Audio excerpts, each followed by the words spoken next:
प्रधानमंत्री ने देश के छोटे और सीमांत किसानों के लिए नए कृषि कानूनों को बताया लाभदायक।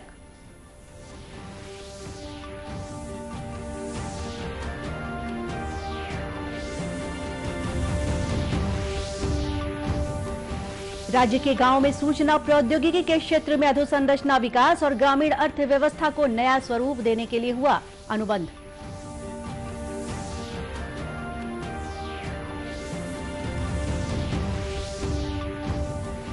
प्रदेश के स्वास्थ्य मंत्री ने कहा, कोरोना के लक्षण दिखते ही तत्काल जांच और इलाज से कम की जा सकती है इससे होने वाली मृत्यु की संख्या।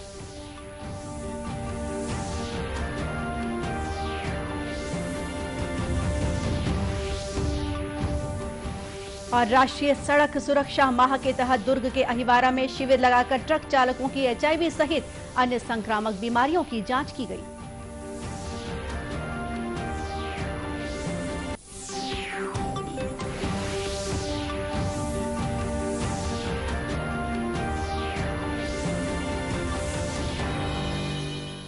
नमस्कार, आप देख रहे हैं दूरदर्शन समाचार। मैं गोपा सान्याल। अब समाचार विस्तार से। प्रधानमंत्री नरेंद्र मोदी ने देश के छोटे और सीमांत किसानों के लिए नए कृषि कानूनों को लाभदायक बताया है। प्रधानमंत्री ने आज राज्यसभा में राष्ट्रपति के अभिभाषण पर धन्यवाद प्रस्ताव का जवाब दिया। उन्होंने कहा कि नए कृषि कानूनों का लक्ष्य 12 करोड़ से अधिक लघु और सीमांत किसानों की आकांक्षाओं को पूरा करना है। अब हम आगे देखें, ऐसे किसान जिनके पास 1 हेक्टेयर से भी कम जमीन होती है, 1971 में वे 51% थे, आज 68% हो चुके हैं।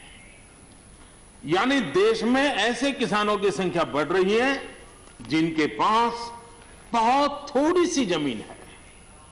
आज लघु और सीमांत किसानों की मिलाएं तो 86% ज्यादा किसान के पास 2 हेक्टेयर से भी कम जमीन है और ऐसे किसानों की संख्या 12 करोड़ है। क्या इन 12 करोड़ किसानों के प्रति हमारी कोई जिम्मेवारी नहीं है? क्या देश की कोई जिम्मेवारी नहीं है? क्या हमने कभी हमारी योजनाओं के केंद्र में इन 12 करोड़ किसानों को रखना पड़ेगा कि नहीं रखना पड़ेगा? ये सवाल का जवाब चौधरी चरण सिंह जी हमारे लिए छोड़ करके गए हैं। हमें जवाब को ढूंढना होगा। प्रधानमंत्री ने गरीबों और किसानों के विकास को लेकर सरकार की प्रतिबद्धता को दोहराया। उन्होंने कहा कि देश को आगे बढ़ाने के लिए गरीबी से मुक्त होना होगा। और हम न हमारी डायरेक्शन बदली है, न हमने डाइल्यूट किया है, न डाइवर्ट किया है। उसी मिजाज के साथ हम काम कर रहे हैं, क्योंकि इस देश में आगे बढ़ने के लिए हमें गरीबी से मुक्त होना ही होगा। हमें प्रयासों को जोड़ते ही जाना होगा। पहले के प्रयास हुए होंगे तो उसमें और जोड़ना ही पड़ेगा। हम रुक नहीं सकते। जितना कर लिया बहुत है, नहीं रुक सकते। हमें और करना ही होगा।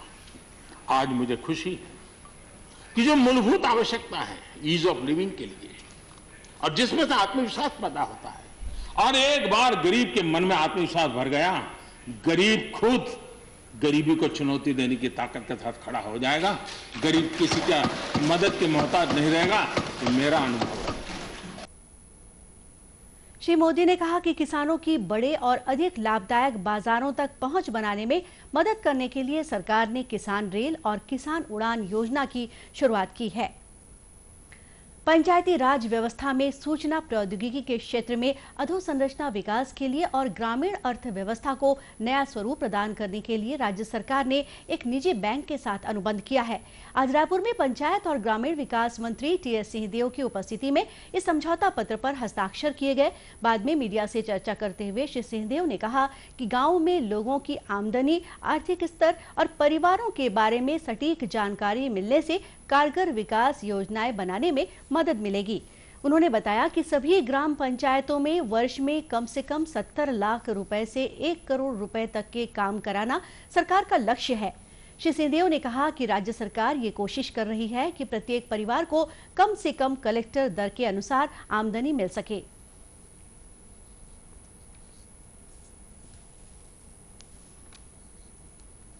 छत्तीसगढ़ के हर गांव का डाटा हमारे पास होना चाहिए कि हमको अगर विकास के काम करने हैं तो अगर डाटा नहीं है तो बिना डाटा के जो पहल रहती है वो अधूरी सी रह जाती है। कहीं काम हो जाता है, कहीं काम नहीं होता है, जहाँ की जानकारी नहीं है वो और पीछे रहते हैं और पीछे हो जाते हैं। तो पूरे छत्तीसगढ़ के गांवों का डाटा कलेक्शन और उसके साथ जो 2 टारगेट लेके हम चल रहे हैं कि 70 लाख से 1 करोड़ रुपया एक पंचायत में हम पहुंचा सके और किस आधार पे किसको कितना पहुंचाना। छत्तीसगढ़ में अपना टारगेट कलेक्टर रेट को रखा है कि हर परिवार को कम से कम कलेक्टर रेट की आमदनी उपलब्ध हो सके। इस दिशा में जानकारी एकत्रित करके और फिर टारगेटेड कार्यक्रम हमको करना है। इस अनुबंध के तहत ग्राम पंचायतों में सभी लोगों की आमदनी, आर्थिक स्तर और जरूरतों के बारे में आंकड़े एकत्र किए जाएंगे। राज्य में अब कोरोना संक्रमण के मामलों में भले ही कमी आई है, लेकिन इससे होने वाली मौतों की संख्या बढ़ना चिंता का विषय बना हुआ है।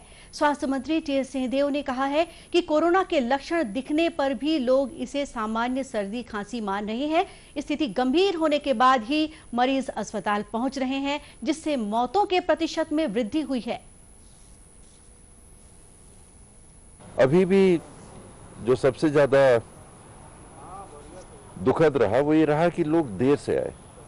मैं समझता हूं कि करीब 30% मौतें 24 घंटे के अंदर हुई हैं। तो इतने लेट क्योंकि पेशेंट आ सके कि हम ठीक हो जाएंगे, सर्दी खांसी तो है, कोई बहुत ज़्यादा गंभीर बात नहीं है और कहीं और कॉम्प्लिकेशन रहा हो तो उसमें मृत्यु की संभावना इतनी बढ़ गई कि पेशेंट जब तक डॉक्टर के करीब आए, अस्पताल के करीब आए, तब तक बहुत लेट हो चुका था। तो ये एक दुखद पहलू इसका रहा कि समय पर अगर आते तो शायद संख्या कम होती। श्री सिंहदेव ने लोगों से अपील की है कि टीकाकरण के बाद भी वे कोरोना से बचाव संबंधी दिशा निर्देशों का पालन करें। विश्व के वैज्ञानिक हैं, वो खुले तौर पे ये कह रहे हैं कि वैक्सीनेशन लेने के बाद भी सावधानी नहीं छोड़नी है, क्योंकि वैक्सीनेशन कितने समय तक के लिए कारगर होगा इसकी भी जानकारी नहीं। आपने वैक्सीनेशन लिया, 28 दिन के बाद आपको दूसरा डोज लेना है, तो पहले 2 हफ्ते बाद ही वैक्सीनेशन के कुछ लक्षण इम्यूनिटी के दिखने चालू होते हैं और इम्यूनिटी मानी जाएगी कि 42 दिन बाद आपको होगी। सेकेंड डोज जो आप लेंगे, बूस्टर डोज, वो जो पहले डोज का इम्यूनिटी आपको चालू होगा बनना, उसको बढ़ावा देगा और उस डोज के भी 2 हफ्ते बाद ये माना जाता है कि अब आपकी इम्यूनिटी आ गई। इधर राज्य में कोरोना टीकाकरण जारी है। अब तक प्रदेश में करीब 1,70,000 लोगों को कोरोना वैक्सीन लगाई जा चुकी है। यहां पहले चरण में 2,67,000 लोगों का टीकाकरण किया जाना है। पिछले कुछ दिनों से फ्रंटलाइन वर्कर्स का टीकाकरण शुरू हो गया है। इनमें पुलिस और प्रशासन के अधिकारियों तथा कर्मचारियों के साथ निगम कर्मी भी शामिल हैं। आज राजधानी रायपुर में पुलिस महानिरीक्षक आनंद छाबड़ा, वरिष्ठ पुलिस अधीक्षक अजय यादव और जिला कलेक्टर एम भारती दासन ने कोरोना का टीका लगाया। टीकाकरण के बाद इन अधिकारियों ने लोगों से कहा कि यह टीका सुरक्षित है और बिना डरे अपने और परिवार की सुरक्षा के लिए इसे जरूर लगवाना चाहिए। राष्ट्रीय सड़क सुरक्षा माह के दौरान प्रदेश में जन जागरूकता पर आधारित अनेक कार्यक्रमों का आयोजन किया जा रहा है। इसी सिलसिले में दुर्ग जिले के अहिवारा में ट्रक चालकों को एड्स जैसी घातक बीमारी से बचाव के प्रति जागरूक करने के लिए एक जांच शिविर लगाया गया। स्वास्थ्य विभाग और एक निजी कंपनी के सहयोग से आयोजित इस शिविर में न केवल ट्रक चालकों की HIV जांच की गई, बल्कि उन्हें इससे बचाव के तरीके भी बताए गए। आयोजक समिति के विक्रांत वर्मा ने HIV को सामाजिक और शारीरिक समस्या बताया। उन्होंने इस बीमारी के रोकथाम के लिए सरकार के साथ साथ निजी क्षेत्रों की भागीदारी पर जोर दिया।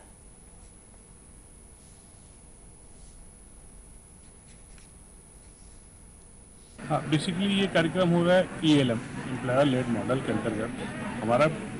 हमारी सोच ये है कि ये एक सामाजिक समस्या भी है, शारीरिक समस्या भी है और इसमें केवल शासन के प्रयासों के साथ साथ निजी क्षेत्रों की भी भागीदारी अत्यंत आवश्यक है और निजी क्षेत्र और शासकीय क्षेत्र मिलकर इस काम को करेंगे तो निश्चित रूप से हम इस पर विजय प्राप्त करेंगे और उसी अनुक्रम में यह आज कार्यक्रम है। वहीं चिकित्सक डॉक्टर अनिल शुक्ला ने कहा कि संक्रमित बीमारियों की जांच और इलाज के लिए यह शिविर लगाया गया है। उन्होंने कहा कि सरकार की ओर से इन बीमारियों के निःशुल्क इलाज की सुविधा उपलब्ध है। जो ये राष्ट्रीय सड़क मार्ग बनाया जा रहा है सुरक्षा के दृष्टिकोण से, तो हमने, चूंकि हमको मालूम है कि और भी इसके साथ कई बीमारियां जो संक्रमित हो रही, जैसे टीबी है और लेप्रोसी है, उसका भी हमने आज यहाँ पे शिविर लगाया है और लोगों से आग्रह किया है कि इस शिविर का पूरा बढ़ चढ़ करके फायदा लें और सुरक्षित हो, क्योंकि शासन की तरफ से ये सभी निःशुल्क है और निःशुल्क इलाज होगा, निःशुल्क जाँच होगी। लोग बढ़ चढ़ करके हिस्सा लेंगे तो HIV के साथ साथ हम उसको भी रोकने में सफल होंगे। इस शिविर में टीबी और कुष्ठ बीमारी की जांच की गई तथा मरीजों को दवाइयां भी दी गईं। राष्ट्रीय ग्रामीण आजीविका मिशन बिहान के तहत कोंडागांव जिले में ग्रामीण महिलाओं को मशरूम उत्पादन से आय का एक अतिरिक्त विकल्प दिया जा रहा है। आमतौर पर बस्तर संभाग के सभी जिलों में बारिश के मौसम में जंगलों में होने वाले पारंपरिक मशरूम की काफी मांग है, लेकिन अब इसे एक उद्योग के रूप में विकसित किया जा रहा है। कोंडागांव के बोलबोला पंचायत स्थित जरबेंद्री गांव की महिलाओं ने ऑयस्टर मशरूम का उत्पादन कर आत्मनिर्भरता की मिसाल कायम की है। इस काम में जुटी एकता स्व सहायता समूह की अध्यक्ष अनीता कोराम ने बताया कि बाजार में उनके द्वारा तैयार मशरूम काफी पसंद किया जा रहा है, जिससे वे उत्साहित हैं। और इसमें हम लोग अपने दीदी लोग, समूह के दीदी लोग स्वयं के बचत राशि से कर रहे हैं और एनजीओ के माध्यम से हम लोग को मशरूम के बारे में पता चला और उन्हीं लोग आके सिखाए और मशरूम खेती करने के बारे में बताया और प्रशिक्षण भी दिए और बीज भी उपलब्ध करवा दिए। मशरूम जो कर रहे हैं इससे हम लोग बहुत खुश हैं और आगे भी करना चाहते हैं। जो हमारे पास सूखा मशरूम है उससे हम लोग अचार, बिजूरी, चॉकलेट, पापड़ ये सब बनाना चाहते हैं और अपना आर्थिक उन्नति को और भी आगे बढ़ाना चाहते हैं। कोंडागांव में ब्लॉक परियोजना प्रबंधक रेणुराम नेताम ने बताया कि बिहान से जुड़कर महिलाएं आर्थिक रूप से सक्षम हो रही हैं। इसमें हम लोग के 2350 समूह हैं। इसमें से जो एकता स्व सहायता समूह है बोलबोला ग्राम पंचायत का, वहाँ पे मशरूम कल्टीवेशन कर रहे हैं वो लोग। उन लोगों ने अभी तक 2 महीने से मशरूम कल्टीवेशन कर रहे हैं। अभी तक उन लोगों ने 12,000 का सेल कर चुका है और अभी 8,000 का करीब उनके पास अभी बचा हुआ है, जो भविष्य में वो लोग बाज़ार में सेल करेंगे और इनको बहुत ही अच्छा एक रोजगार का अवसर मिला। वहीं कोंडागांव विकासखंड के मुख्य कार्यपालन अधिकारी अमित भाटिया ने बताया कि स्व सहायता समूहों को मशरूम उत्पादन का प्रशिक्षण दिया गया है, जिससे वे अच्छी खासी आमदनी हासिल कर रही हैं। उनके 12 महिलाओं के द्वारा इनको मशरूम उत्पादन का प्रशिक्षण दिया गया था। इन लोगों ने मशरूम उत्पादन अभी चालू किया है। उस समय इनकी कास्टिंग आई थी घरों में मशरूम उत्पादन के लिए पूरा तैयारी करने में 32,000 रुपये और ये अभी मार्केट में 50 रुपये पाव के हिसाब से मशरूम फैला हुआ जो है बेचती हैं और अच्छा हाथों हाथ उठ रहा है।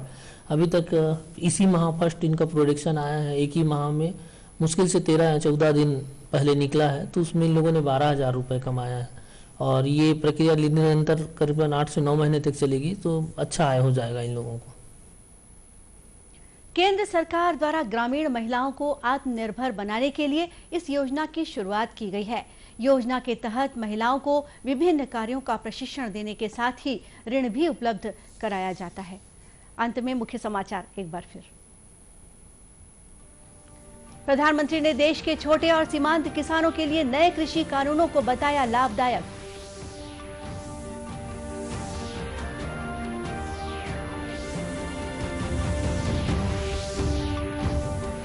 राज्य के गांवों में सूचना प्रौद्योगिकी के क्षेत्र में अधोसंरचना विकास और ग्रामीण अर्थव्यवस्था को नया स्वरूप देने के लिए हुआ अनुबंध।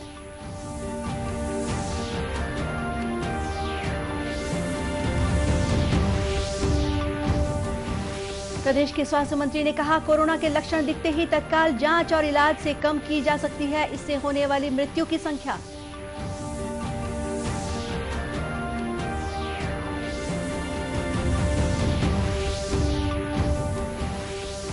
और राष्ट्रीय सड़क सुरक्षा माह के तहत दुर्ग के अहिवारा में शिविर लगाकर ट्रक चालकों की HIV सहित अन्य संक्रामक बीमारियों की जांच की गई।